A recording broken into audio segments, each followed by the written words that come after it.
What?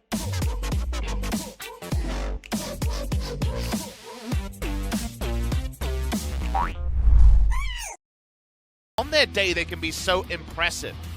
Congratulations to Faker. It is his 500th LCK game being played today.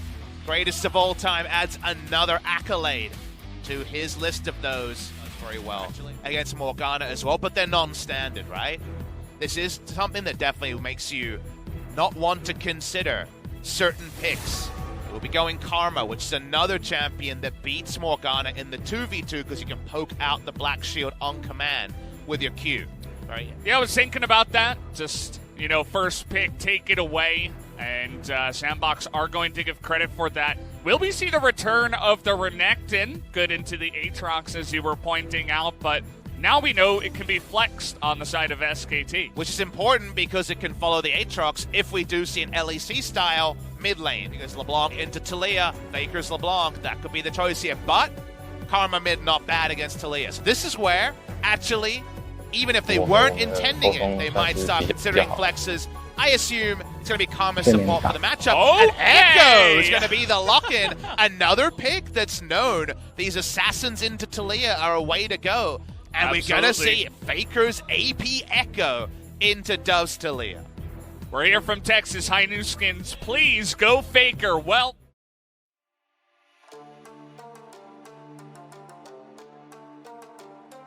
and that's the next level of the jungle path here, as Clid and Onflake might actually meet, is that Sandbox were ready for this against Raven, but speaking of, well, Onfleek, pretty awkward spot. Gonna try to flag and drag out of this one, but Faker on the chase, the flash on in. 1Q!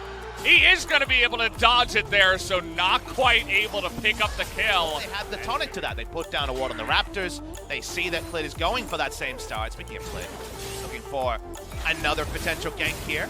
Oh, that was a really nice seismic shove. Faker with no flash. One more auto is going to do it. And Dub will pick up the first blood here. Remember how we've set up this game? Is Onflake again there and Brawl again. Electrocute proc already. Yeah, immediate challenging smite. But Faker on the first roam. Here comes that Weaver's Wall, though, to cut them off. So they knew it was going on right now. And look at Onflake. He's not in position right now to get on top of this Drake.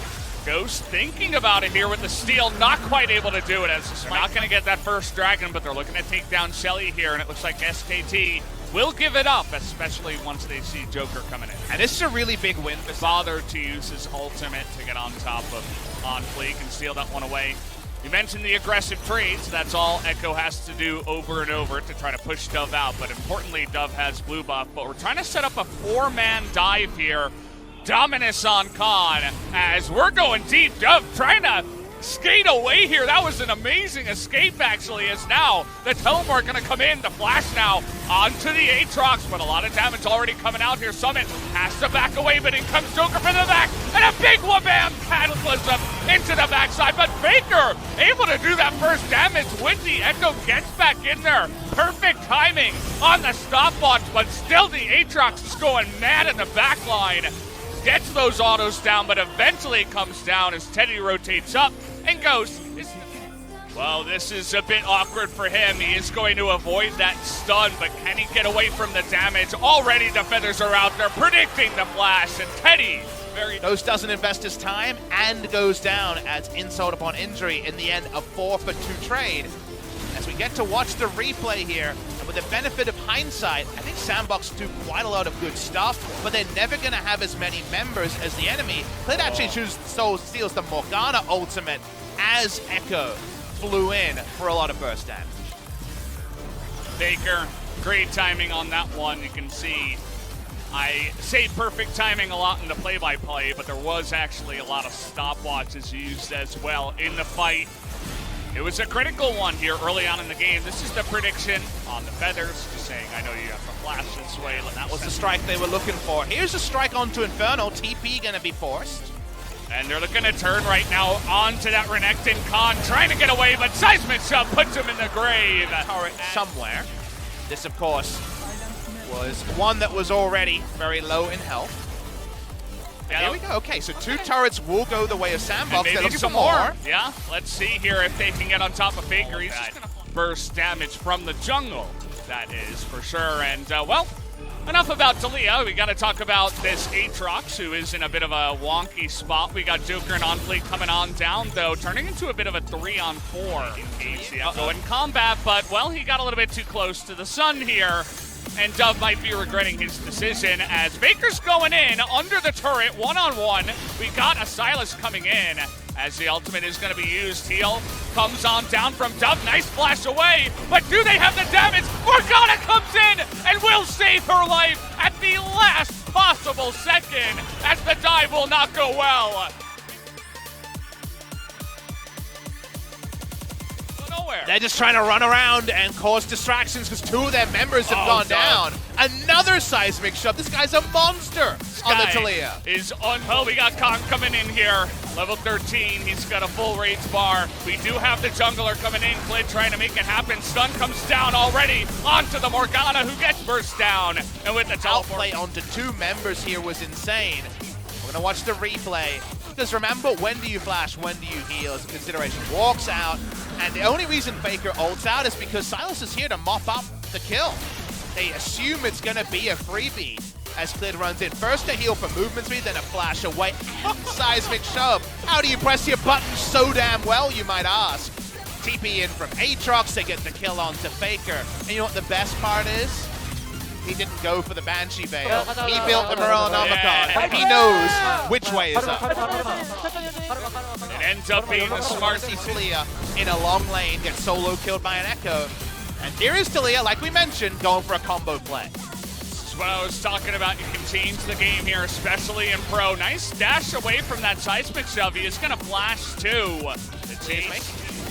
We're trying to engage here onto OnFleek, but Faker in a really awkward spot here. Seismic shove nearly on the timing. Faker is going to have to flash away. Uses everything. Weaver's Wall comes in, tries to bait them into the corner. Teddy has to flash away too. Summit frontlining for now.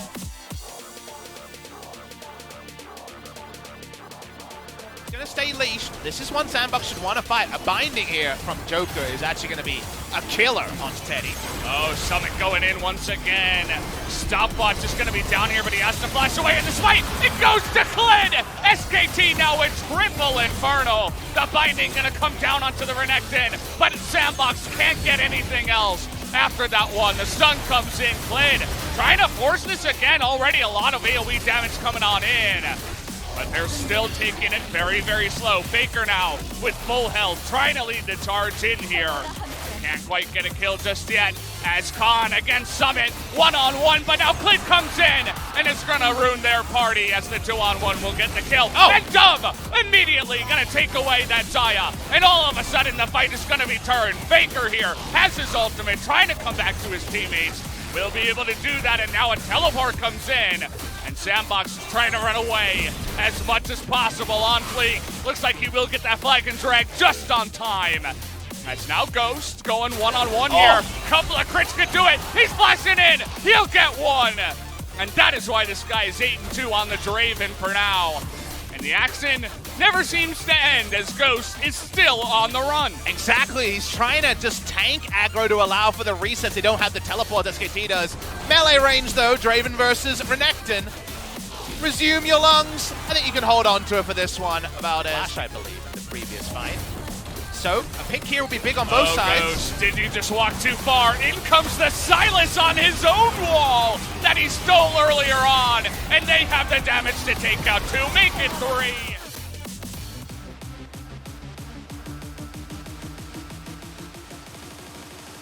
Not gonna be in range.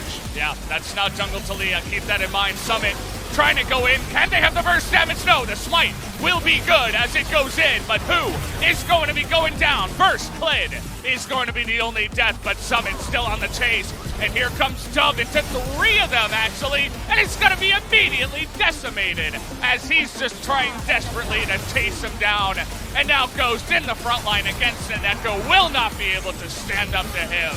As another fight in the top side, Faker gonna go 1v3 at this point as he still has his ultimate. Takes out 2 and will be going here onto OnFleek. Nice knock up, but still This is an Echo, and you know the party never ends if you're an Echo player, as another kill comes down, and SKT with the Baron will push. And SKT have gotten over the line. This will be a Game 1 victory for them. Just too good in the clutch. We talked about how these teams both had overlapping ways to play the game.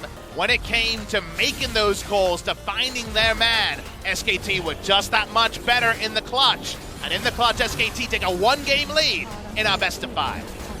That they will. They're going to take it down here at about 33 minutes CT.